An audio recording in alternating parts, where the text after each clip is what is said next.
Episode 19, Richard Kuklinski. Good evening.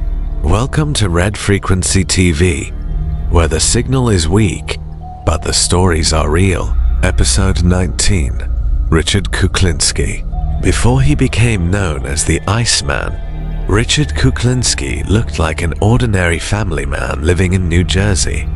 He was married, had children, went to work, and lived in a suburban neighborhood. But behind that normal life was a man who committed some of the most disturbing murders connected to organized crime. Kuklinski claimed he began killing when he was young, and later said he became a contract killer for mob figures.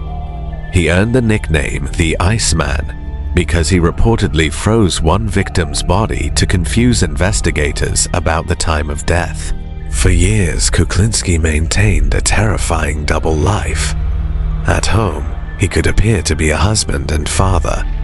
Outside that house, investigators said he was involved in murder, violence, and criminal activity.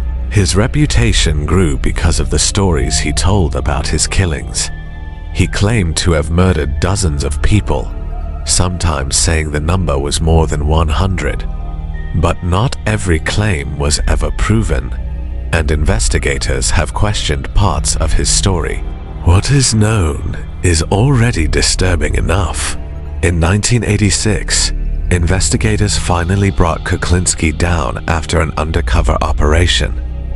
He was arrested and later convicted of multiple murders. He received a life sentence, but the story became even darker after his arrest. Kuklinski gave interviews from prison, describing his crimes with a chilling calmness. He spoke about murder as if it were simply another part of his life. That may be the most disturbing part of Richard Kuklinski's story. Not the nickname, not the body count he claimed, but the fact that a man accused of killing people could return home, sit at the dinner table, and continue living as if nothing had happened. Richard Kuklinski died in prison in 2006.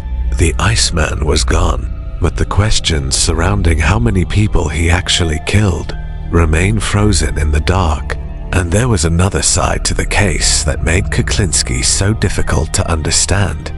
The public image of the Iceman was built partly through his own words. He presented himself as an unstoppable professional killer, but investigators could only prove a fraction of the murders he claimed. That distinction matters. True crime can turn a killer's confession into mythology.